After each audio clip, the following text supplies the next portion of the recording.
Coming up on this episode of Lust to Dust. Yeah, I feel like people on Hinge have had more closure than what's happening here.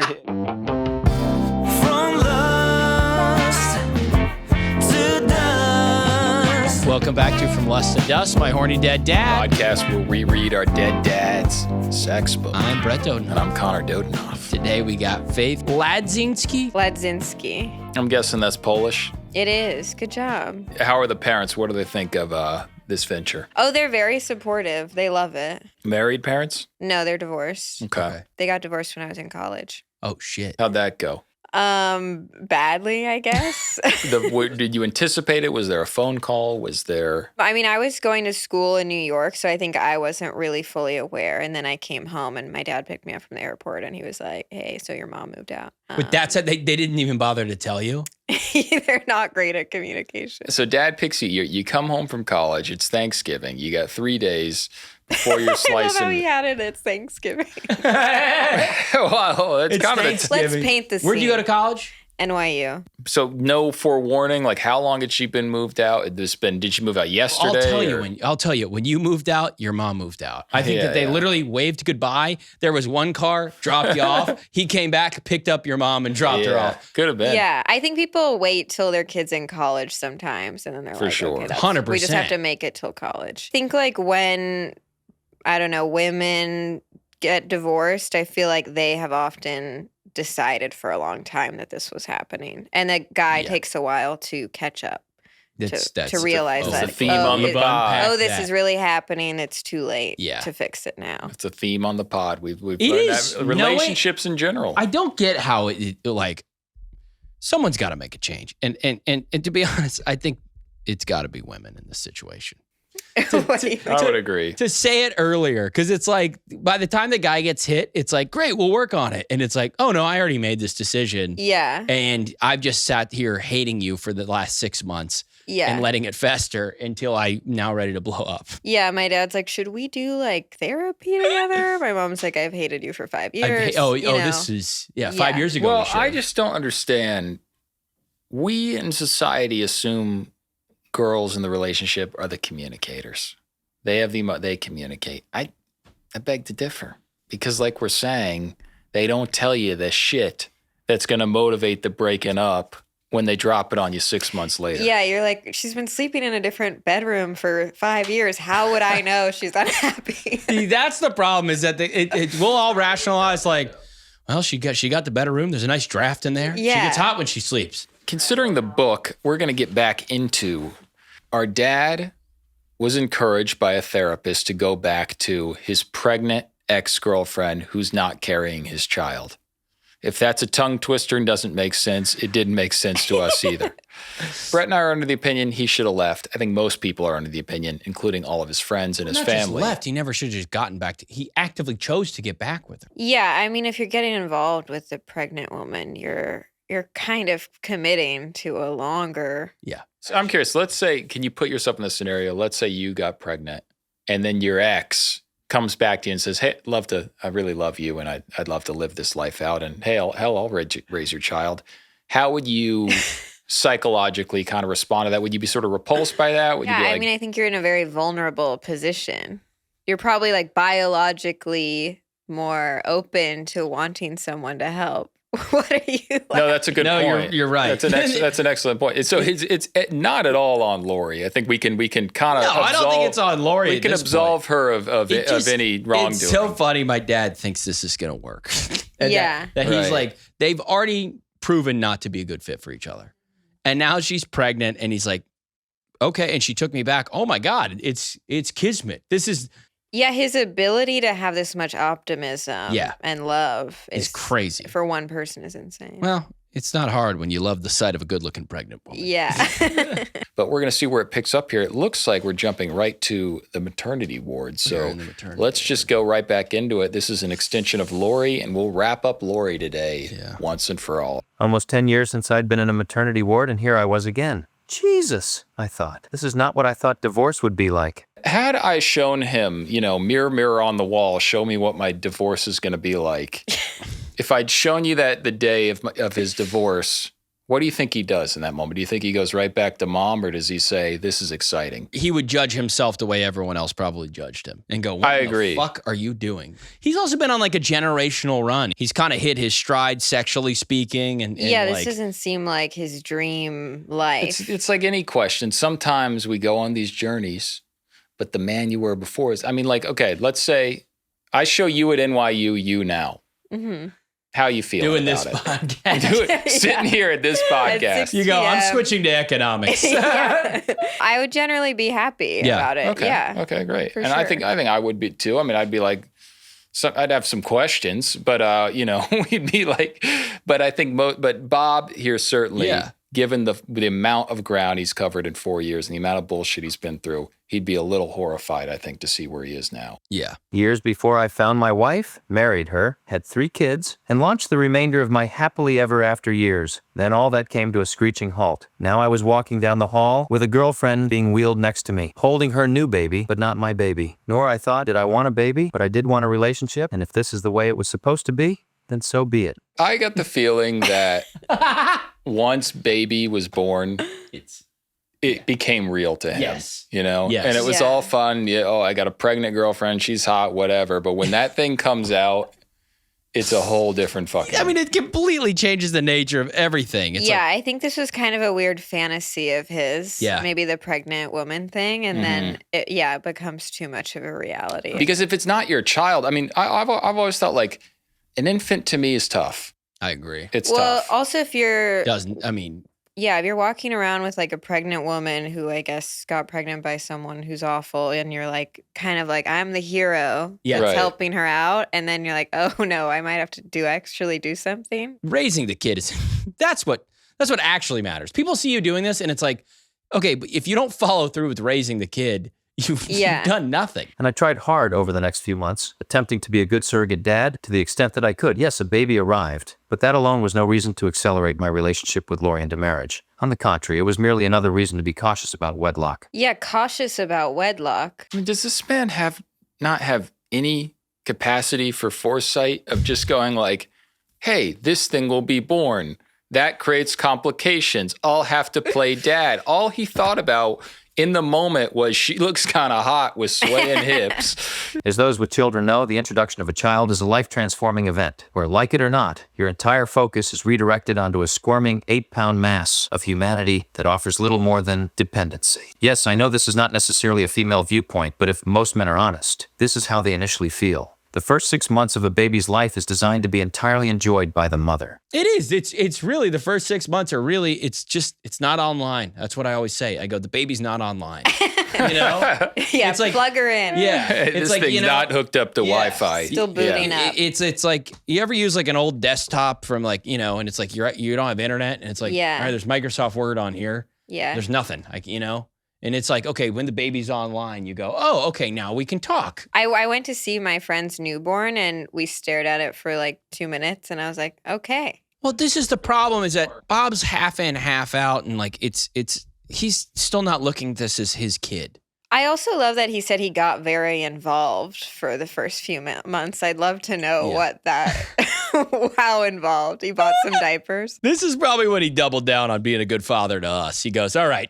Yeah. Yeah. And also all that energy she's been putting on him, loving relationship, as we all know, sometimes when your wife is a child. And they're probably not having sex. And that's honestly, Yeah. knowing Let's our father, get down to it. Yeah. that's absolutely the That's reason. kind of we could end this chapter right now. Yeah. They're not going to be fucking, and he's going to leave her. Yeah. Faith, I'll be honest. Everything else we said here is kind of means nothing. Wrap it Because up. the truth is that they're unable to have sex. Right. It's really Right. And this is kind of Great over. episode. So that was Lori, guys. Yeah, we got to remember that. That's pretty much the rest of this is really going to be dancing around that. And before you call me cruel and heartless, I am not saying that the father gains absolutely no enjoyment from a newborn, but the baby is typically a totally helpless human being that offers little feedback. This is weird. I literally just Yeah. Wow, you're becoming your dad. I go, this is, I don't know if this is all men or if this is just my dad's genes in me going, nah, I don't need it. It's hard to know. Sometimes you saying your father's sentence before it was even written. I remembered the birth of my 3rd boy. Thank God my ex opted to breastfeed as she'd done with the previous 2, because the only help a man can offer during a 4 a.m. feeding is encouragement. I think some men aren't great with the infants. Some fathers are. Maybe some people, they click into that right away. We have a cousin. He's a wonderful father to his infant. But like generally speaking, some men, they need to be playing ball with the kid before they start relate. I can tell. My girlfriend listens to this. She's going to be, she'll sometimes call me with worries about if I'm going to be like my father. And this passage here is going to freak her out. Oh, no. I mean, I think guys act like this when it's their baby. So, like, the fact that this is happening and it's not even his baby. It's over. And he's like, there's a kid. I already have kids. And as the days passed, Lori proved to be a good mother. In fact, perhaps too good of a mother. She had the funds, so she purchased anything and everything that a baby could need. Exotic breast pumps, ridiculously expensive cribs and bedding, and every gizmo and gadget marketed to moms. She's kind of the sugar mama.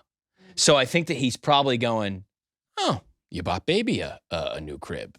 I could use a new car. I also think, they're not having sex, and they definitely ain't going on that boat she owns. Well, that's huge context. She owns a real nice boat. She's rich. She checked a lot of boxes. That's what I'm saying. He's so lacks the foresight to realize, like, hey, that windfall, all that fun stuff you were doing, when she has that kid, it's over. He liked being pampered with this stuff, and I think that now the baby's getting pampered with that, and he's going, hold on. Knowing Bob, he's getting a little jealous seeing that baby on that tit. The harsh reality, from my dad's perspective, he's going, the baby, it's on the tit a couple hours a day. That decreases the amount of hours that I could potentially. I could be on the That's tit. math. Yeah. And I think he's doing that math. He's doing the mental math.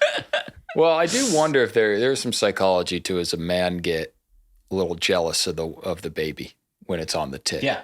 Oh, of the tit on it. I don't know. Yeah, maybe not. All right. I'd help out during the weeks without child custody, but inevitably I'd be absent during the other weeks. And this didn't sit well with Lori. We never talked about marriage, but it was clear that our current arrangement left her much less than satisfied. As predicted, she was all consumed with the baby, but that never bothered me. Having the baby helped her understand how I felt about my own kids. However, I slowly began to realize that I was not going to marry this woman. Slowly began to realize. I'll tell you, he saw that on the damn delivery table. He goes, "All right, this is this real." Poor baby. Oh, that's a real baby. Yeah, this Yeah. baby was just used as a function of. Now he's being like, you know what? Yeah. She ain't the one. He is writing this book, and he's not writing it in 100% real time. So he could have gone back and done a little bit of analysis of maybe I jumped the gun. So far, we see that he's like, I played it perfectly and things changed. I'm like, things changed. I know. The entire thing that you knew was going to happen. Because he writes it as though it's all in real time. So Yeah. I'm wondering, hopefully by the end of this chapter, we're going to get a little self-reflection. Yeah, Of give us hey, did I make the right choice here? But knowing Bob and his ego, No, I'm assuming not. I don't think he had any part of him that's going to go. Admit fault here. Yeah. Because now you got to call up your friends going hey, let's go hit the town, find some ladies. And they go, aren't you a father? And he's like, no. That's such a weird thing to be like, nope, decided against it. To go from this to slipping that Bugatti shirt back on and going to hit Club Trio is a bit gross. Yeah, it's a bit much here where I'm like, she's in more or less. I mean, he's not abandoning this kid. And I'll be honest, the next chapter is called Strings of Randoms. So to go from this moment to Strings of Randoms, pretty dark. It's pretty dark. Yes, I loved her. Yes, I liked virtually everything about her, with the exception of her moodiness and drama, and as always, the drama would return. And the visceral gut ached deep in my soul that these would never be corrected. I begged her to get help, and we even went to Dr. Shaw together for a session. I was thrilled. As we sat there for an hour, I was able to express my concerns about Lori's moodiness, and Lori seemed genuinely engaged in the conversation. I also talked about my shortcomings, including not being able to fully commit to her and the baby on a permanent basis. Including this huge detail. I love I can't really commit to you and your baby is just such a. To go to couples therapy when you're like, I can't do this. Yeah. And I left the session absolutely convinced that we had made progress. As we got into the car, however, things changed. Lori said matter-of-factly, "What an idiot. She knows nothing." Shaw was fighting for this woman. That's Yeah. what's sad. You're right. That makes this even worse of she knows nothing. Lori, first off, you're actually correct. Because I want to be like, Lori is so wrong here. She's right. This woman was an idiot. Yeah, this woman, this Dr. Shaw was truly, and at least Lori saw through her. I hate to ever agree with Lori on anything. I looked at her with an expression of total shock. Was she serious? She was. I was floored and drove away depressed and feeling hopeless. I had put enormous hope into believing that she could change, and the answer was now a definitive no. There was no need to discuss it. Within a few days, I simply said that we had to talk. You know, it's funny because it's like he really listened to whatever Shaw was saying. Yeah. And so now that she's not being receptive to her, he Yeah. thinks that like he kind of puts Shaw on such a pedestal that if she doesn't Yeah. like Shaw, this relationship's fucking over. Yeah, this is this is one where I go, I don't think anyone's right here. I think Dr. Shaw's a bad therapist. I think Lori is unfit for therapy and self-reflection. Faith, if you take a guy to therapy, couples therapy, he walks out and he goes, she's fucking stupid. You know, what are you going to do? Yeah, it's not a good look. That would be terrible. I think if you're going to therapy, you're always scared that they're going to tell you to break up. I've had friends that have gone to a therapist and they're like, this just isn't going to work, which is crazy to me. I'm always like, Yeah. I want to like kind of help you through it. But I had two friends that went to a therapist and the therapist was like, yeah, it's just not. Yeah. This isn't She's gonna like, your work. star And signs, they don't. literally like helped them break up in the room, the therapist. And they kind of figured it out in the moment. We're like, all right, you're going to move out here. And they left that Jesus. knowing. To be that dysfunctional that your therapist doesn't want to get paid to I see you know. guys anymore. But also is funny that like after that whole breakup session, you still get a bill. Yeah. The therapist is like, you Right. move out. Great. We're all together. Anyway, $600, please. And also, it's complicated when you know the therapist. Totally. And then they're coming in. So they know all your problems, your feelings. And then you come in as like, just one perspective. Yeah, you're not going to get that on that first session. Right. A fair shake. They're just not fit. That's just kind of it. As calmly as I could, I explained that with all of my heart and soul, I wanted us to work out, but it wasn't happening. Nor in my estimation could it. I packed what I had at her house and placed the box in my car. She became angry, shouting and screaming, and then cried. For the next 2 days, she'd repeatedly called me, but I wouldn't answer. The voicemails were vitriolic, filled with angry cut-downs and condemnations. I never returned the calls, and I was finally convinced that there was no use in trying to make a relationship out of these ashes. He's a poet. He really burned it down. He burned it down all because of one therapy session. He took so much stock in her. She's like, nah, this like, how about maybe just try a new therapist or just try for one extra He's sitting second. here, he's going, I think the therapy was obviously the last straw Right. to get back in the bedroom here. I think that Yeah. he's sitting here going, oh my God. He goes, this was the one last straw. I'm walking out of here. She's screaming at Dr. Shaw, who convinced me to go back to you. I think that's an important piece of this, is Right. that this is the doctor that was like, I think this is a great move. I think he went into that therapy session, like you were alluding to, Faith. They hadn't fucked. And he went in trying to re-spark that energy. And Shaw maybe had some suggestions, or maybe put the baby away on Wednesday nights, whatever. You kind of get romantic. Lori said, that ain't happening. And Bob's out. To this day, I have not seen her since. I've been told by friends that she never goes out, and none of them have seen her either. Oh, and Leanne did stay with Greg for a while, at least until she finished her chemotherapy and became stronger. She admitted to me that her dependency on him was totally dysfunctional, but that she was deeply emotionally involved to the point that leaving him was not yet an option. Eventually, she had the courage to leave, realizing that his flawed character was too much to overlook. This is kind of like the end of those 80s movies where it's like the freeze frame on Leanne and it's like, this, she gets a good one. She beat cancer, finally realized that old Greg was no good. Left him for good. Lori was never seen again. That's crazy.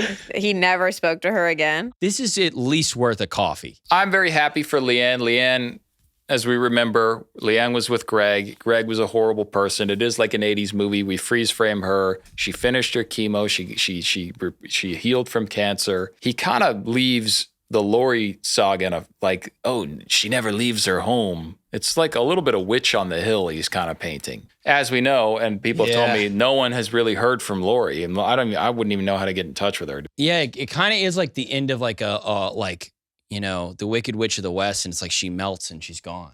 You know? Right. It's like But- there's no evidence. There's no evidence of Lori. I don't know where she is. You know? It seems like he's weirdly proud, like she could never move on after me, you know? He is. She never leaves the house. She never Yeah, goes out no or one whatever. saw her out. Meanwhile, she's just raising a kid. Yeah. That's all. That's all it is. She never goes out. It's so Yeah. crazy to be like a single parent who's like also has like a very Right. high-functioning, busy job.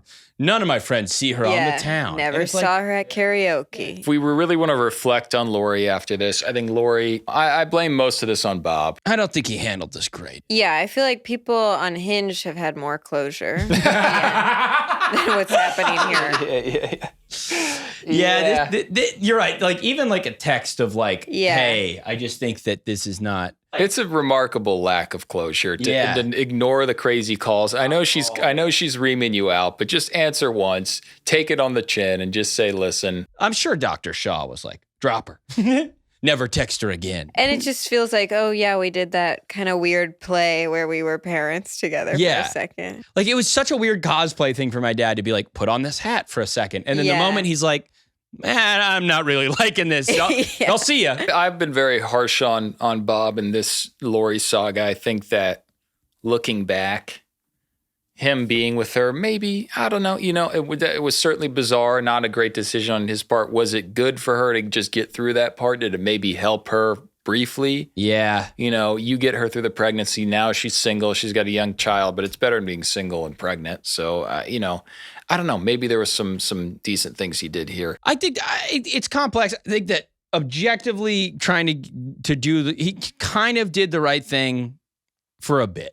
Did the most dad thing of all, which is to leave. Yeah, he went to get the milk and never came back. I Yeah, mean, that's more or really less. kind of. Now I get to see it from the other side here a little bit. I think that the problem too, and my dad made it to the phase of like, Like, I love you, Papa. Yeah, He probably would have been locked in. I think he would have been locked in. Is once that thing says I love you and looks you in the eye and registers you, Yeah, once you're ready. You're fucked. Yeah, he was like, the eyes are opening. I got Yeah. That's it. Right. Yeah. Gotta get yeah, out. yeah. She's like, Bob, quick, the eyes are opening. We need to talk in another room. yeah. Yeah.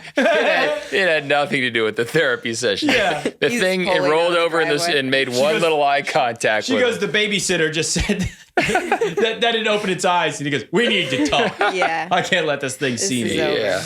Yeah, All this right. is weird. All So, right. Well, okay. So we're going to get into he has a footnote here. and where was the footnote? We're kind of jumping around here, but this is the footnote he puts at the bottom of the chapter in response to the fact that Bob Yeah. would still have sex with her when he was sick. I wasn't dating Lori 9 months before the baby's birth. I did, however, see her on one occasion about the time when fertilization took place. I'd been sick with a sinus infection. I was starting to feel a bit better, but I was bored. I intentionally hadn't talked with Lori for over a month and a half, hoping to slowly dilute my feelings for her. Sitting up in bed, I dialed her number. "Sweetie, hey," I began. "Hey, how are you?" she stated matter-of-factly. "Not good. I'm sick." "Oh? Yes, baby, I have a sinus infection." All right. So I'm confused. So he's broken up with her. He's but broken still- up. He's broken up with her, but she's, I guess, with Greg at the time, kind of seeing Greg maybe we a little don't bit. know. So at this point, he doesn't know that she's with anyone, is my understanding. So, because he kind of says this. I see. So he's basically planting the seeds that around the time of the Yeah. fertilization of this child, he did, in fact, have sex with her around that Yeah. time, calling her kind of as an Yeah. ex, but needing some support. "Can you come over and nurse me?" I begged in my cutest tone, "and bring some soup." To my astonishment, she agreed and came over 45 minutes later, along with 2 soups from a local deli. As always, she looked great. I was also surprised at the way she was reacting, or not reacting, to me. She was exceptionally friendly, but not in any desperate way to gain my affection. She seemed to be neutral towards me, which was much different from the past when she'd clearly act like she wanted to get back together with me. Because she's probably getting laid. Yeah. She's probably got Greg in the picture. So she's not, that's why she's so like, I Yeah. don't give a fuck about this. I'll come over, give you some soup. Because she's got big Greg back home. yeah. You know? Does that make sense? And we pontificated that Greg might have a hammer. So Okay. I think Greg, Yeah. Thanks Greg's, for filling in that gap. yeah, Greg's giving her everything she needs back home. So she's like, sure, I'll give you some soup. I don't give a fuck. Good You know, for I'm her. getting laid. I enjoyed the soup while she sat on the edge of my bed. Finished, and we continued to talk for over an hour. One thing led to another, and we started kissing. Within a minute, I started peeling off her clothes, and then mine. I was still ridiculously attracted to her, and in spite of my illness, I had no trouble getting physically excited. We made love, and then she got dressed and left. Little did I know she had a boyfriend who she'd been seeing for several months. Also crazy because Lori did made a massive deal about cheating. Or had she always just kind of, she went back to Bob pretty quickly. Maybe she did genuinely love Bob, kind of wanted to be with him. So that at the first opportunity, she's hopping back. So I don't she know. We'll thinks have to see what maybe, happens. yeah. But she's with Greg at the time. But I mean, fuck Greg. Greg was sleeping with half the town anyway. Yeah. So they were both cheating on each other. Yeah, who cares? But Yeah. maybe she didn't know. When we eventually got back together, she was about 4 months along. We did the math and concluded that there was an outside chance that I might have been the father due to our single, isolated lovemaking session. It was a remote chance, but I eventually got proof I was seeking. When the baby was about 1 month old, Lori and I were heading out for a much-needed dinner break. The babysitter had not yet arrived, and Lori was upstairs getting ready. Fortunately, I owned a DNA paternity testing company, so I knew exactly what to do. Who owns a DNA? My dad Right. had his drug testing company had like a little offshoot where he would do DNA testing for Wow. purposes like this. So we would be going to school in the morning. My dad had this, he would go on the radio channel. And Paternity test Tuesdays. it was a rap radio channel. And he would go on and he would do this paternity test. That's so high stakes. Yeah. Oh, yeah. Yeah, it And was to- called- on a radio show, Yeah. too. It was called overnightdna.com. They didn't do overnight. If you overnight costs like 11 grand, but they claimed you could get it really in 5 days, but it was called overnight. Yeah, I'll tell you, he's about to overnight this one, no matter the cost. So he was able to just quickly do a little dab and swab So, here, which for- I would do. You know, I don't think this is that crazy. No, it's not. It's just such a funny, like, this book is now taking a Mission Impossible CIA. True crime. Yeah. Lori, Yeah. I'll be down in a second. Yeah. Listen to this. Ding, ding. I swabbed the inside of the baby's cheek and discreetly placed the Q-tips in a plastic bag and then back into my coat. A few days later, the test came back. 0% chance of paternity. What's not being said here is the guilt of thinking, fuck, this might be my baby. There's a chance this is my baby from that one. It's kind of time. crucial information. Yeah. He leaves out that I mean, if you're going to have to the point to do, he's suction cupping up the wall. Lori Yeah. comes in. She goes, Bob, where are you? He's on the ceiling holding down, and then he's swabbing the cheek. It also makes sense. Like, it may have been far strong that it was his child, but that the possibility that she's pregnant and maybe might be carrying your kid gives there a little bit of explanation as to like, all right, could I go back to her? She might be carrying my child. It's hard to know. So Yeah. it's like, it kind of, why he didn't mention this detail. Crucial information. I think once you're DNA swabbing the baby, it's like, this can't go on much longer. We're breaking up soon. Yeah. And also he's doing it clandestine. Secretly. You know what? He probably didn't do it. He probably didn't tell her because if I said, hey, hon, I'm going to go swipe the baby, she's thinking if it does come back 0, then he's really out. You know what I mean? Yeah. Like, as if I'm like, hey, babe, I'm going to go swipe, just see if the child's mine or not. Like, that's probably going to give her anxiety and go, if it comes back 0, he's probably kicking No, it, which is exactly what he did. Yeah. This 0% data probably came right around the Dr. Shaw time, if I had to guess. Oh, yeah. We're going 0%, Yeah. we're going to therapy, I'm out. That was probably within 4 or 5 days. Well, it makes more sense why he was sticking around all that time if he thought maybe there was some Yeah. chance. I don't know if that's better or worse. I don't know. I don't know. I mean, he's not really a hero then if he's like, okay, I might actually be the dad. yeah. And then the second he He's not. gets He's that like, swab back, yeah. he's like, peace. Yeah. See ya. Also, how embarrassing though to be like parading around town with her pregnant, being like, not mine, but I'm gonna raise it, and then you do find out it is yours, and you have to be like, right. well, I You're guess like, I guess we did fuck due that to one weird time. timing, Yeah, you have to go back to true. everyone and be like, no, it actually is my kid. And they're Yeah. like, I'm sure, Bob. It's been weird with Lori and Bob and this whole chapter. It's been a lot of Lori. We've had multiple episodes of her. I don't really know what lessons we've learned, to be honest, other than try not to repeat history. We've kind of lost the lesson phase here of this Yeah. book, and that's starting to become a question. I think if you guys go out and you see a pregnant woman and some sort of urge overcomes you to get involved, maybe resist You that. don't. Yeah, Keep I haven't had the urge so far, but you never know in life. Watch out, though. You never know in life, Life can get pretty weird sometimes, as Bob concluded. Like we said, when Bob was getting divorced, he wouldn't have predicted this. I mean, yeah, I think that's a good flash forward moment. Swabbing the baby's swabbing a cheek. baby. You go, how in the hell did I get here?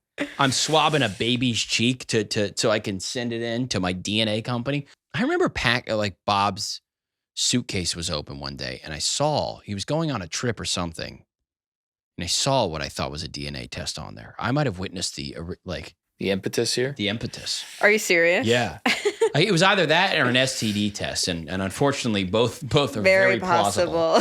But I'm like, who is the STD test? Yeah, I don't know the lesson here, guys. You know, I don't know what you should be taking at home other than just stay married. You know, like we've said before. I think it just is pretty bleak out there. We're sometimes. a pro-marriage podcast because I'll tell you. I really think nothing good has come on the other side of divorce as far as we've seen. You know, I don't know with your situation, Faith, and your parents, like was there a rainbow on the other side for your parents? I don't know. I think they're happy now. Okay. You know, there weren't any swabs, though. You know, They weren't swabbing. they weren't swabbing. Yeah. So this I is a think when very you start specific- swabbing, Yeah. it's kind of a good litmus test of how low can I go. Just generally. The divorce has probably gone pretty shitty. Yeah. You know, you always see those memes like dad's handling the divorce well or something. Yeah. It's like our dad kind of epitomized that. We'll see how this develops, you know, before we get into the cancer side of things, because we're not too far away. We're not too far. Well, the String of Women chapter sounds Strings of randos. really exciting. Strings of randos. Because I Strings think of Randoms is the next chapter. we've kind of right? lost the like post-divorce fun of, Yeah. of this, you know. This, now this it's felt like a dense meal. yeah, Yeah. I'm a little weighed down. yeah. This one is. It feels like a dense meal, and when you've had a dense meal, what comes on the other side of it? Yeah. A long toilet session. I think that's the Strings of randoms. He just had what was, as we've assumed, an extremely embarrassing 8 to 9 months. But when you've embarrassed yourself this much, you don't give a fuck after that. Yeah. There's no coming back to baseline. You're just like, all right, I've already done the craziest thing possible. That's why I think the book's about to get even weirder. Yeah. What happens now? I know. What's the walk through the neighborhood like after that? After everybody knows yeah. that this didn't work out. And also seeing you back on the town. It's Seeing you back Yeah. on the town, I cannot imagine his friends first, as Bob came through the doors, the strobe lights going over and the disco ball, and you see Bob striding down that, you know. There it is. And Faith, thank you for joining us today. Thank you so much. What's your impression? Why are you coming across from this? I mean, are you a little freaked out or? No, there actually wasn't as much lust as I was expecting. No, I think you came on kind of a sentimental chapter.